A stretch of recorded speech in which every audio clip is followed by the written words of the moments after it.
Bismillahirrahmanirrahim. Assalamualaikum warahmatullahi wabarakatuh. Perkenalkan, nama saya Siti Riani Paramita.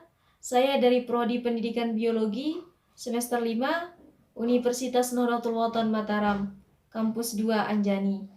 Pada video kali ini, saya akan memaparkan tentang isi RPP atau Rencana Pelaksanaan Pembelajaran.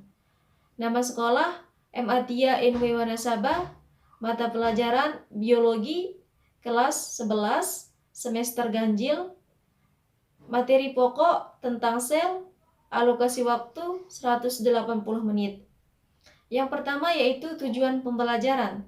Setelah melakukan proses pembelajaran, peserta didik diharapkan 1. Dapat menjelaskan tentang teori sel, 2. Mampu menjelaskan tentang komponen kimia penyusun sel, yang ketiga, peserta didik mampu menjelaskan tentang struktur dan fungsi bagian-bagian sel, yang keempat, peserta didik mampu menjelaskan tentang sel sebagai unit struktural dan fungsional makhluk hidup.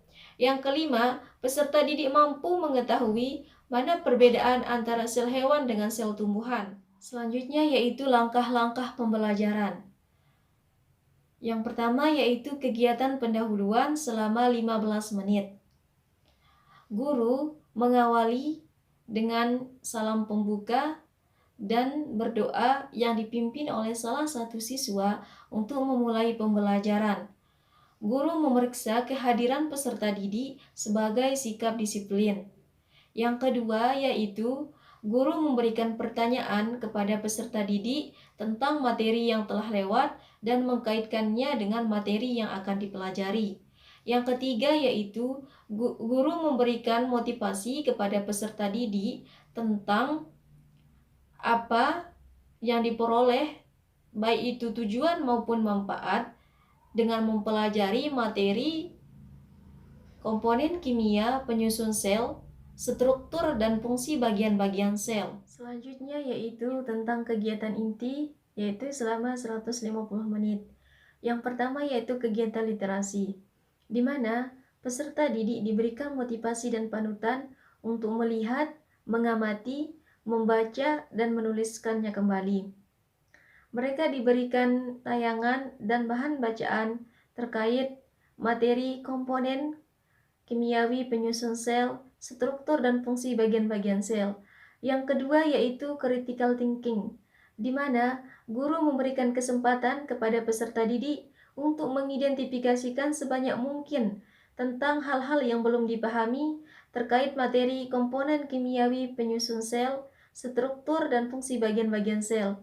Yang ketiga yaitu collaboration, di mana peserta didik dibentuk dalam beberapa kelompok untuk mendiskusikan, mengumpulkan informasi, mempresentasikan ulang, dan bertukar informasi terkait komponen kimiawi penyusun sel, struktur dan fungsi bagian-bagian sel.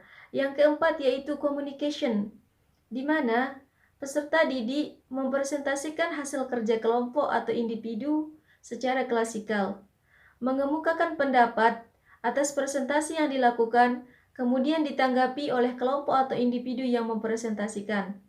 Yang kelima yaitu creativity, di mana guru dan peserta didik membuat kesimpulan tentang hal-hal yang telah dipelajari terkait komponen kimiawi penyusun sel, struktur dan fungsi bagian-bagian sel.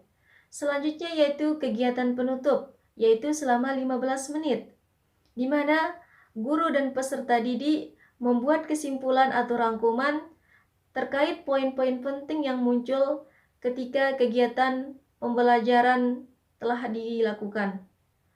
Selanjutnya yaitu guru menutup pembelajaran dengan doa dan salam penutup.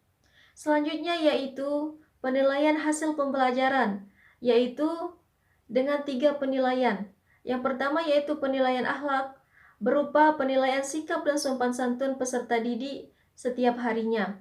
Yang kedua yaitu penilaian pengetahuan, berupa penilaian tertulis pilihan ganda, tes tertulis uraian, tes lisan atau observasi tentang tanya jawab, dan penugasan. Yang terakhir yaitu penilaian keterampilan berupa penilaian praktik. Mungkin hanya ini yang dapat saya sampaikan. Sekian, wassalamualaikum warahmatullahi wabarakatuh.